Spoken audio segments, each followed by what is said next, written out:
we wouldn't be in business today if it weren't for that mare. So, but it was the personal attachment to the horse. She was just so special.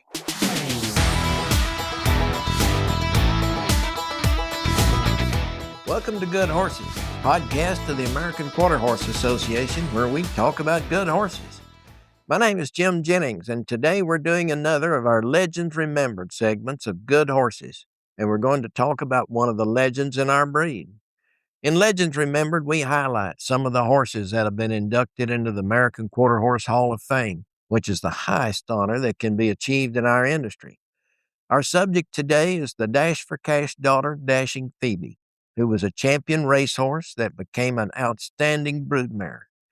Dashing Phoebe was a 1983 foal out of the Ladybug's moon mare, Phoebe's Moonbug.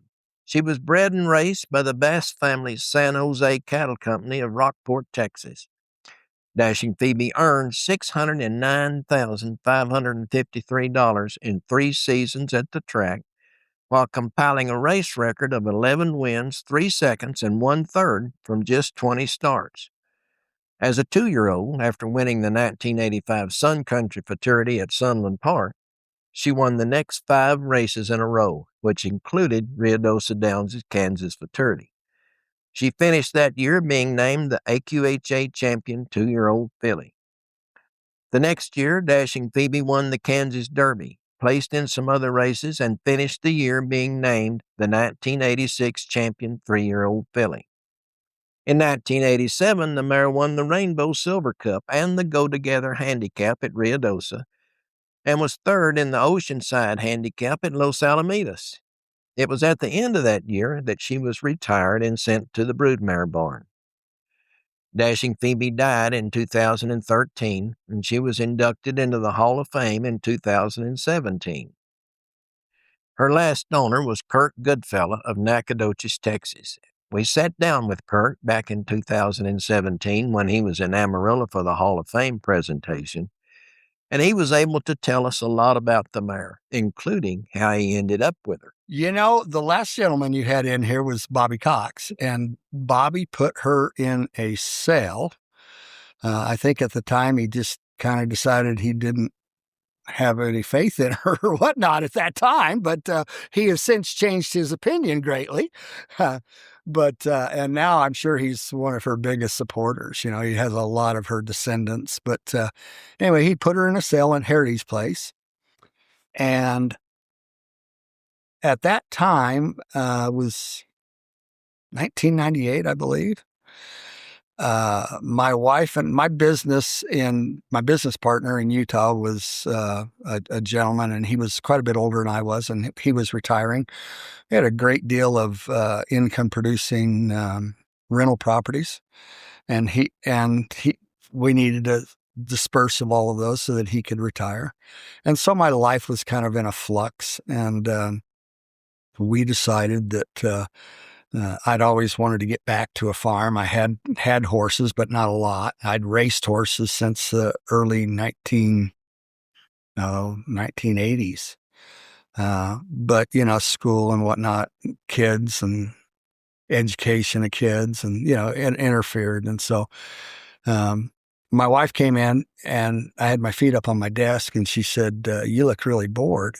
And I said, "Well, you know, there's a lot of changes going on. I guess I am."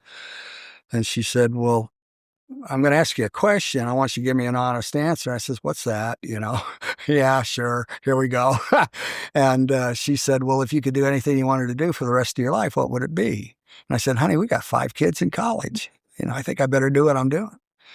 And she said, "No, I'm serious." So I got flippant and said, "Well, I just try to go race the best horses in the world." And she says, "Okay, let's do it."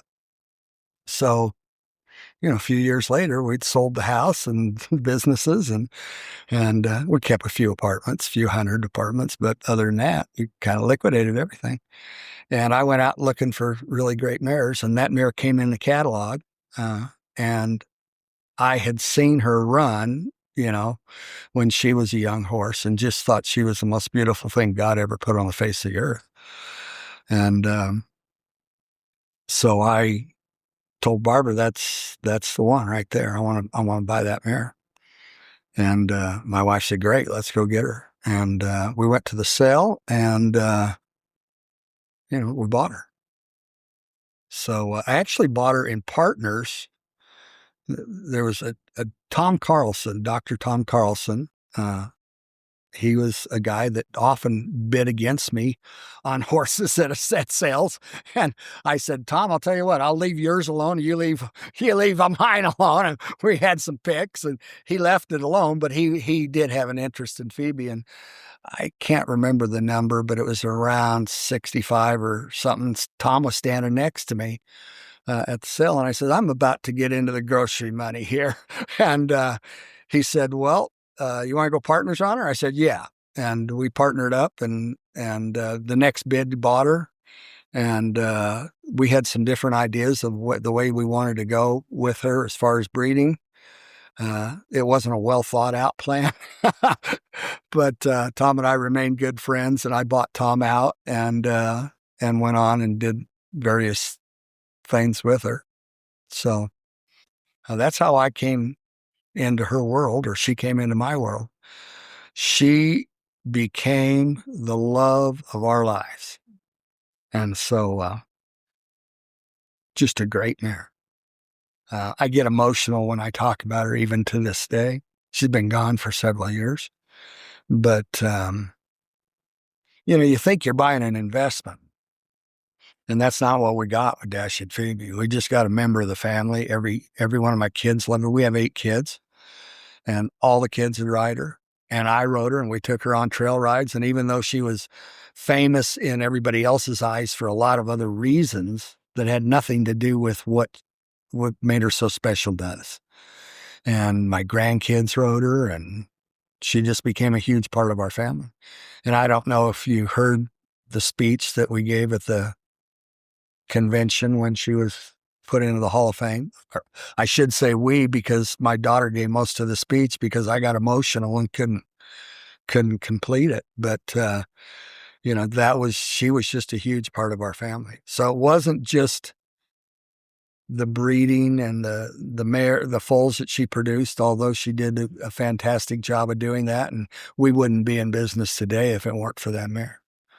So, but it was the personal attachment to the horse. She was just so special. Kirk also told us what she looked like and why he liked her so well. She's big. She's everything a breeder would want. She has this short little back, this monster hip. She weighed 1,400 pounds when she wasn't pregnant. 1,600 pounds when she was pregnant. She had a chest a mile wide, a shoulder that went forever. Just everything about her, she was put together. And, just the softest, most loving eyes that you could ever, perfect head, long, thin, graceful neck. You looked at her and you said, my God, there's a broodmare. That was just who she was. And her daughters and her sons are all beautiful horses. She had one baby in all those years that I didn't think was the best that you could, that was not the best I produced every single year, which is amazing that one mare, it didn't matter who you bred her to, didn't matter who the sire was. She was going to come with the finest babies that we had every single year. The one that I won't mention the name of the sire or who the horse is because she's still out there. But we nicknamed that one Piglet, and because she was short and fat. And to this day, when we see one of her foals, we look, Piglet's got a foal in the sale, But every other horse that came out of Dashing Phoebe was just a really classy individual, and they could run. Oh my God, they can run. There was never one that wasn't a runner that we encountered. Now, that's not to say some didn't get hurt, some didn't have the natural problems that racehorses do occur, but they all had talent. All of them easy to get along with. You can take those horses after they get off the track and you can go home and rope on them. You can do whatever you want on those horses. So that's what made her special. Kirk talked about riding Dashing Phoebe, and we asked him how hard she was to break to ride, considering that all anyone had ever done on her was ride her as fast as she would go straight down the racetrack. She was a racehorse. She'd been on the track. Right. She had to be broke, Right. You start riding them, you throw your leg over them and get on, That's how we started. I think probably within a day of her getting home, I was riding that mare.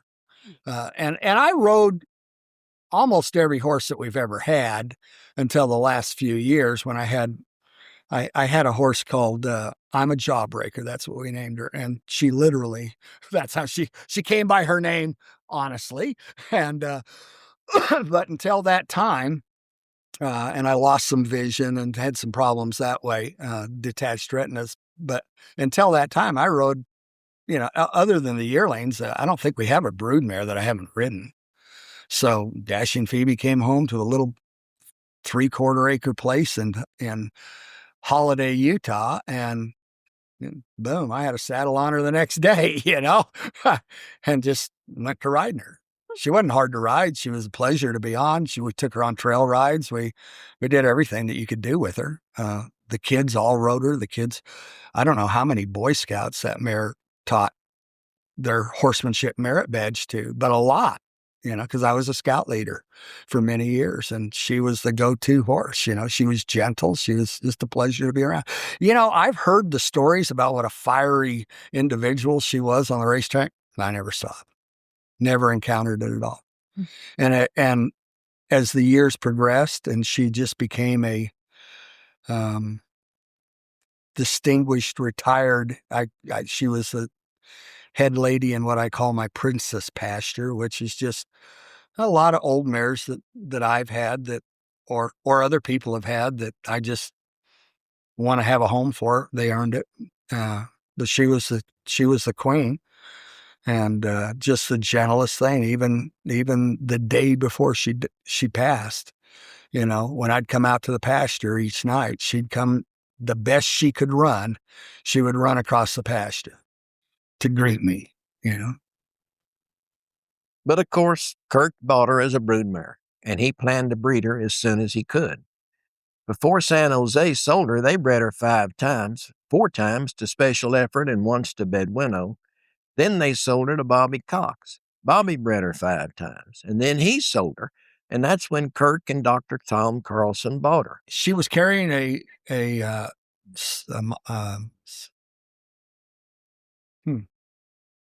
Strawfly Special when I bought it, and I really liked that baby. But I really liked the Strawfly Special, so I bred her back to Strawfly Special again. And then I did it again. None of those horses were runners, but all 3 of them are produced, 2 of them are produced champions. He's Relentless's mother is The Stream's Flying, I think is her name. And then there was All American Dream Girl. And the first one was named All American Dream Girl, and the people that bought her changed it to PJ Flying Phoebe. So I used All American Dream Girl again. I like the name. So the second one was All American Dream Girl, and then the third one was The Stream's Flying. But none of them turned out to be runners, so I kind of switched around.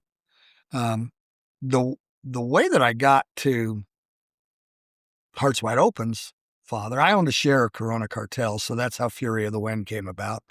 And the way I got to Hearts Wide Open's daddy, feature Mr. Jess, was I wanted a Mr. Jess Perry.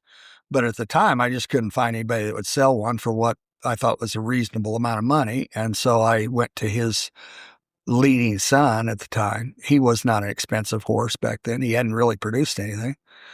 And so I bred to him. And that was just, after that, I was able to get a Mr. Jess Perry. And then I got another Mr. Jess Perry, and that produced another stakes winner. And then I did an ICSI, or Final Foal was an ICSI out of feature Mr. Jess, which his name is Flying with Eagles, and he's a stallion that I still. So, was there a plan? No, there was no scientific data that this is going to match with this. It's a matter of I look at the horse and I go, okay, where can I improve on this? What's my mare's weak spots? What's my mare's strengths? Well, with Dashing Phoebe, to this day, I will tell you, I don't know of a weak spot in her. From the tip of her toe to the top of her ear, that mare was perfect in every way. And so it didn't matter what you bred to her, they were going to be a gorgeous foal. So then you just ended up breeding to something that was popular, fashioned, that was going to sell. I wish I hadn't sold any of them. Wish I owned every one of those mares still. I have few. I have a few of her daughter. I have 2 of her daughters and 4, I think, of her granddaughters. And so. Dashing Phoebe became an outstanding broodmare, and in 2008 earned AQHA's Dams of Distinction Award. She produced 22 foals with 15 winners, 5 stakes winners, and earners of nearly $2.4 million. Among her foals are 4-time champion and All-American Futurity winner Hearts Wide Open, who earned almost $1.9 million. Champion Special Phoebe with right at $140,000. Grade 3 winner Dashing for Destiny, restricted Grade 3 winner Solid Demand, and stakes place especially Phoebe.